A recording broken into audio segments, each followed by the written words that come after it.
Mari kita berdoa.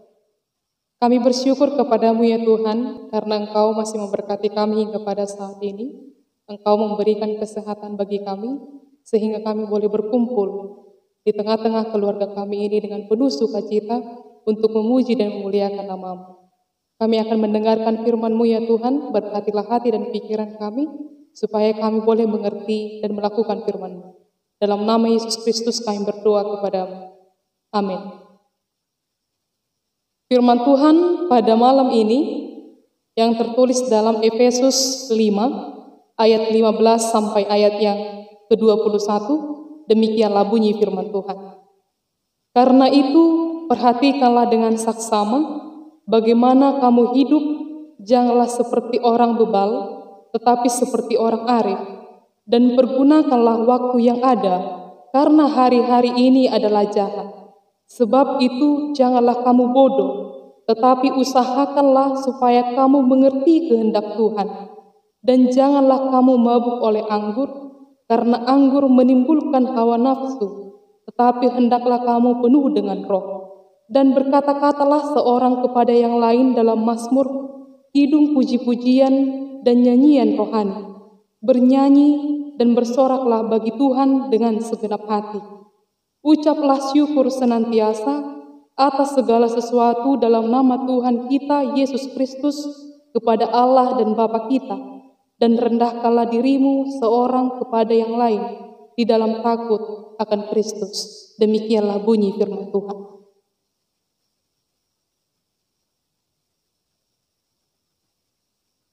Bapak, Ibu, dan saudara-saudari yang terkasih, berbicara mengenai waktu, kita menyadari bahwa kehidupan yang sedang kita jalani ini sangatlah singkat.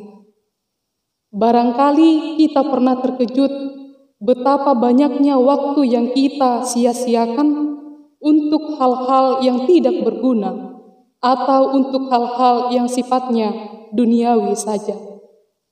Oleh sebab itu demikianlah dalam perikop ini, Paulus mendorong jemaat Efesus untuk menggunakan waktu yang ada dengan baik. Ia menasihati jemaat Efesus untuk memperhatikan pola hidup mereka sebagai anak-anak terang. Artinya, agar mereka tidak hidup seperti orang-orang yang tidak mengenal Kristus. Paulus menyadari bahwa karakter dan pola hidup jemaat Efesus sebelum mengenal Kristus ialah orang-orang yang berada dalam kegelapan yang menyimpang dari kehendak Tuhan, seperti hidup dalam percabulan, kecemaran, dan penyembahan berhala. Namun saat mereka telah mendengar dan percaya kepada Yesus, jemaat Efesus dinasihati untuk meninggalkan pola hidup yang lama itu dan menjadi manusia baru atau hidup sebagai anak-anak terang. Paulus hendak mengatakan bahwa sebagai anak-anak terang yang telah memiliki hidup baru, mereka harus memperhatikan secara saksama langkah hidup mereka. Ia mengajak jemaat Efesus untuk mengalami perubahan, yaitu hidup proaktif, arif, dan hidup tidak seperti orang bebal. Paulus memberikan suatu perbandingan yang kontras tentang kehidupan dengan menggunakan kata arif dan bebal. Orang arif adalah orang yang bertindak dengan hati-hati dalam hidupnya. Ia akan memilih untuk melakukan segala sesuatu dengan penuh hikmat dari Allah. Sementara orang bebal biasanya tidak peduli dengan nasihat, selalu merasa paling benar atau paling pintar, dan tentunya tidak menyukai firman Tuhan. Gaya hidup orang benar adalah orang yang mampu mempergunakan waktu yang ada dengan baik, karena hari-hari ini adalah jahat, keji, keras, dan sulit. Ungkapan ini memiliki arti agar orang percaya dapat menebus waktu atau manobus tiki dengan melakukan hal-hal yang baik. Alkitab menjelaskan kepada kita bahwa betapa mahalnya waktu sampai Allah meminta kita untuk menebusnya atau menggunakannya secara maksimal. Firman Tuhan mengingatkan bahwa hari-hari yang kita lalui ini jahat. Artinya, iblis dengan segala tipu muslihat bisa menggagalkan masa depan kita dengan berbagai cara. Mangela-ela kita. Hal ini berarti kita tidak membiarkan waktu lewat begitu saja, tetapi menggunakannya sebagai kesempatan yang ada. Karena hari-hari ini adalah jahat yang dapat melanda kita dengan berbagai masalah. Waktu berlalu begitu cepat, sehingga terkadang kita merasa kekurangan waktu. Apakah yang telah kita kerjakan dalam waktu yang telah berlalu itu? Apakah yang telah kita lakukan pada saat waktu yang sudah kita lalui? Adakah perubahan yang sudah terjadi kita lakukan dalam kehidupan kita? Perubahan waktu sangat cepat karena kita hidup di zaman yang cepat berubah. Efektivitas hidup seseorang sangat ditentukan dari waktu yang diatur dan digunakan dengan baik. Tanpa terkecuali, kita mendapatkan waktu yang sama dari Tuhan, yaitu 24 jam dalam satu hari. Tetapi semua tergantung kepada kita, bagaimana kita mengatur waktu itu dengan baik. Waktu terus berjalan dan tidak bisa terulang kembali. Karena itu kita diingatkan untuk tidak menyia-nyiakan waktu yang ada selagi masih Tuhan memberikan kesempatan. Kita sering mendengar ungkapan time is blessed. Waktu adalah berkat, sangat berharga. Dipaingot dohita asamar parhaseang, tikki sadenggani denggan. Oleh sebab itu biarlah setiap waktu yang kita lalui sejatinya memberikan makna dalam kehidupan kita masing-masing. Bapak, Ibu, dan saudara-saudari yang terkasih, Paulus mengajak kita, mengajak orang-orang yang percaya untuk mengerti kehendak Allah. Orang yang percaya seharusnya hidup dalam rencana dan kehendak Allah. Kehendak Allah lah yang menjadi prioritas kita, bukan kehendak kita sendiri.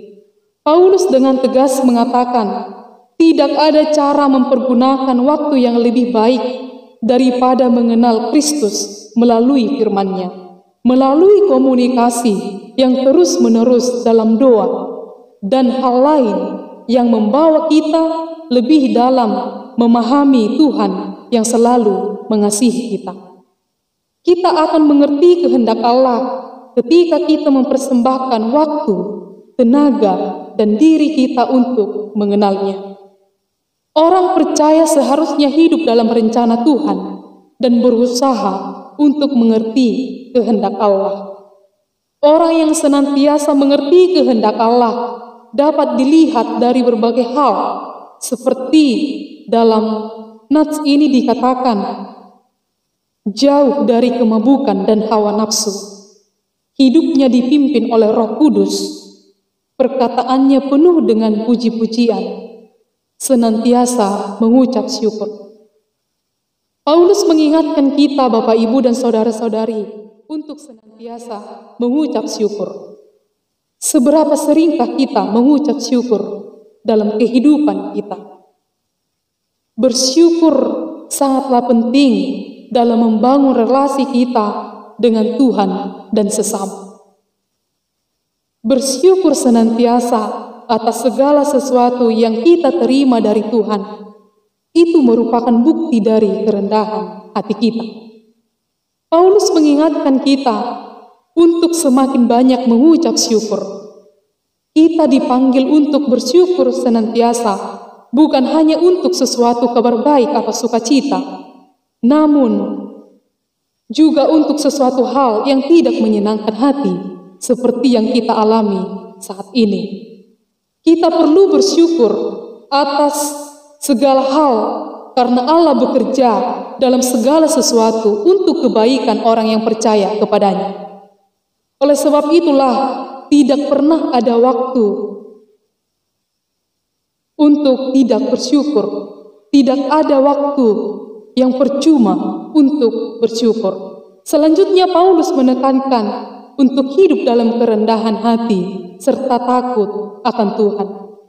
Dunia akan selalu berusaha untuk menarik orang-orang percaya untuk hidup dalam keinginan duniawi. Namun orang yang selalu mencari kehendak Allah dalam hidupnya akan selalu dipimpin oleh Tuhan. Oleh sebab itu Bapak, Ibu dan saudara-saudari yang terkasih, dalam nama Tuhan Yesus Kristus, melalui nats khotbah hari ini, pada malam ini kita diingatkan untuk menggunakan waktu dengan baik, mengerti akan kehendak Tuhan dan melakukan firman-Nya dalam kehidupan kita. Amin, mari kita berdoa. Kami kembali bersyukur kepadamu ya Tuhan, karena Engkau memberkati kami hingga pada saat ini. Engkau mengingatkan kami ya Tuhan, sebagai anak-anak-Mu yang telah Engkau tebus dari dosa kami. Engkau mengingatkan kami untuk dapat menggunakan waktu kami dengan baik untuk mengerti kehendak-Mu di dalam kehidupan kami. Kami bawakan di dalam doa kami ya Tuhan, yaitu jemaat-Mu seresot AKBP Martoba ini, dari anak kecil, remaja hingga orang tua, lansia. Engkau yang memberkati kehidupan kami ya Tuhan. Engkau yang memberikan kesehatan, sukacita, agar kami Tuhan dapat melanjutkan, melakukan segala kegiatan kami dengan penuh sukacita dan untuk kemuliaan nama-Mu. Kami bawakan di dalam doa kami ya Tuhan, yaitu negara kami, dunia yang sedang mengalami pandemi COVID-19 ini. Semuanya Tuhan merasa berduka cita karena penyakit ini. Oleh sebab itu ya Tuhan, Engkaulah yang memberikan pengharapan bagi kami pribadi lepas pribadi, supaya kami Tuhan penuh dengan semangat menjalani kehidupan yang Engkau berikan kepada kami. Dengarkanlah doa kami ini Tuhan, yang kami panjatkan melalui nama anak-Mu Tuhan Yesus Kristus Tuhan kami. Amin.